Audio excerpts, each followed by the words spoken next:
रुक करेंगे नई दिल्ली स्थित विदेश मंत्रालय का, जहां विदेश मंत्री सुषमा स्वराज कैलाश मानसरोवर यात्रा से संबंधित मसले पर प्रेस को संबोधित कर रही अनुमति नहीं देती। तो एक और संयोग बना कि मेरे पहले विदेशी अतिथि जिनको मैंने यहां आमंत्रित किया वो चीन के विदेश मंत्री वांग यी थे।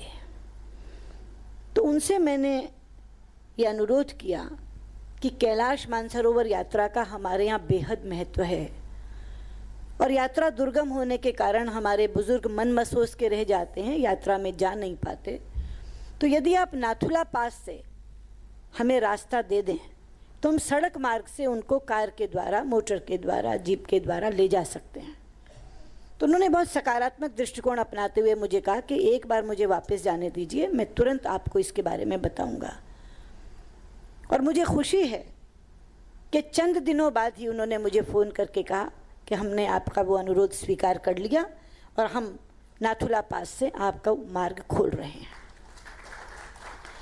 तो मैंने पहली बारी जब इस कार्यक्रम को संबोधित किया तो ये कहा था कि अगले वर्ष से हम लोग अपने बुज़ुर्गों को सड़क मार्ग से ले जाएंगे और मुझे खुशी है कि वो वचन हमने पूरा किया और अब हमारे बुज़ुर्ग सड़क मार्ग से, और महिलाएं भी जो इस दुर्गम यात्रा में लिपू लेक से नहीं जा सकती थी, उनकी संख्या बहुत बढ़ी है।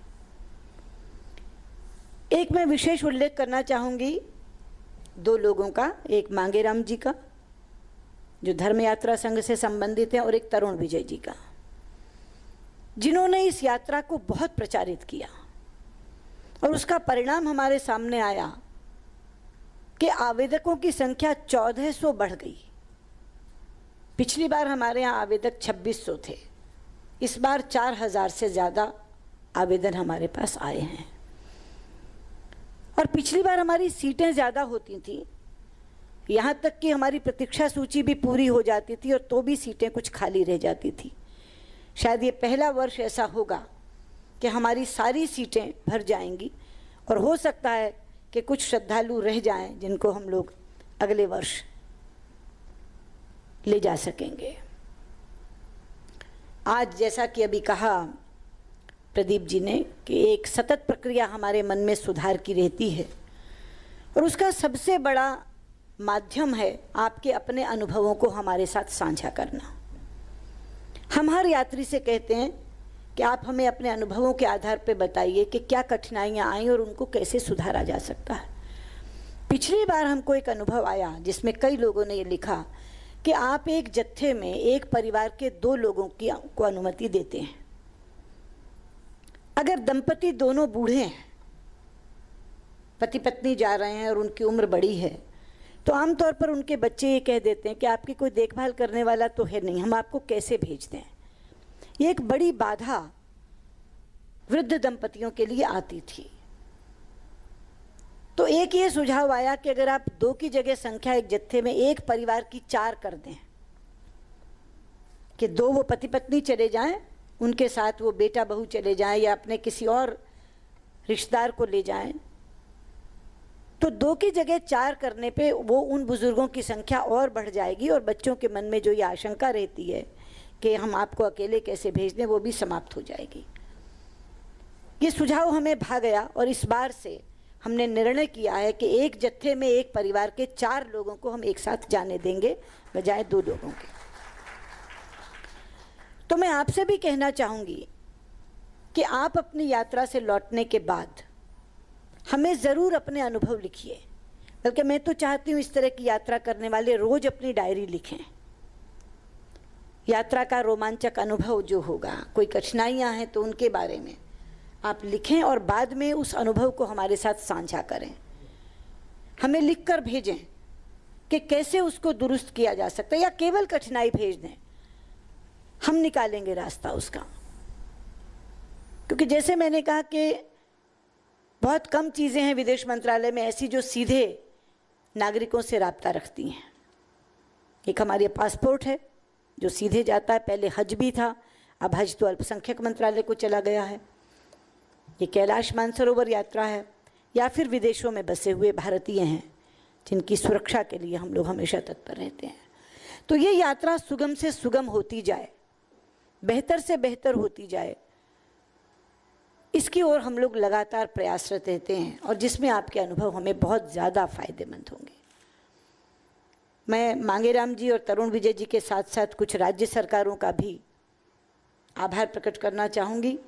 पहली बार जिन्होंने विज्ञापन देकर के इस यात्रा को प्रचारित किया, उसमें विशेष तौर पे यूपी, हरियाणा और महाराष्ट्र जिन्होंने विज्ञापन दिए, और योगी जी के प्रति तो मैं और आभारी हूँ। उन्होंने पहली घोषणा ये की कि 50,000 का जो अनुदान दिया जाता था उसे बढ़ाकर 1 लाख कर दिया, और इसीलिए इस समय जो आवेदकों की संख्या बढ़ी है उसमें यूपी के काफ़ी से ज़्यादा लोग शामिल हैं, क्योंकि उनके लिए अपने आप में काफ़ी बड़ा ये प्रोत्साहन की बात है कि 1 लाख रुपया सरकार देगी, तो कुल मिलाकर के जितना खर्चा आता है उसका बोझ नागरिक पर कम हो जाता है। और चूंकि आवेदकों की संख्या बढ़ी तो हमने नाथुला पास से जाने वाले यात्रियों की संख्या बढ़ाई है। इस बार एक जत्था बढ़ाया। हमारे 2 जत्थे जो जाते हैं, एक लिपुलेख का जत्था, उसमें 60 लोग होते हैं, 59 यात्री, 1 अधिकारी, और जो नाथुला पास से जाते हैं वो 50 का जत्था होता है, 49 लोग और 1 अधिकारी। तो इस बार एक जत्था बढ़ा दिया, यानी 49 यात्री और बढ़ा दिए। तो जो सीटें हमारी थी, अब हमें इतना आत्मविश्वास है कि वो खाली नहीं जाएंगी, बल्कि उनको बढ़ा दें तो भी वो पूरी हो जाएंगी। तो इस बार हमने 49 और ज़्यादा बढ़ाई हैं। इस बार हम 1454 लोग लेकर के जाएंगे, जिनका ड्रॉ अभी आपके सामने निकलेगा। हम बहुत पारदर्शिता से इस कार्यक्रम को करना चाहते हैं, इसीलिए हम आप ही से बोलेंगे कि कोई भी नंबर आप बोलिए और उसी का बटन हम लोग दबाएंगे। ये लोग उसको टाइप करेंगे, आपके सामने कंप्यूटर नाम देगा। मैं भगवान शंकर के चरणों में अपने श्रद्धा अर्पित करती हुई, आप सबके प्रति जो श्रद्धालु यहाँ बैठे हैं उनको अपनी शुभकामनाएं देती हुई, भगवान शिव का आशीर्वाद आपके साथ रहे और आप वहाँ के पर्यावरण को देखते हुए, उसका सम्मान करते हुए, अपने देश की प्रतिष्ठा को देखते हुए, क्योंकि आप देश के राजदूत बनकर वहाँ जा रहे हैं, इसलिए कोई भी काम हमसे ऐसा ना हो पाए जिससे देश की प्रतिष्ठा को धक्का लगे, जिससे पर्यावरण को नुकसान हो। इन दोनों चीज़ों का विशेष ध्यान रखते हुए इस यात्रा का आनंद लें, और जो मन में होता है कि ज़िंदगी में एक बार हम कैलाश पर बैठे शंकर के दर्शन कर सकें, वो आप करके आएँ। बहुत बहुत आप सबका धन्यवाद। जय जय शंकर, हर हर शंकर। तो अभी आप ये सीधी तस्वीरें देख रहे थे विदेश मंत्रालय से, जहां विदेश मंत्री सुषमा स्वराज प्रेस को संबोधित कर रही थी और कैलाश मानसरोवर यात्रा से संबंधित जानकारी दे रही थी। और हम आपको ये भी बता दें कि ये यात्रा हर साल जून से सितंबर तक होती है, जिसमें कि हजारों की संख्या में लोग कैलाश मानसरोवर की यात्रा करते हैं।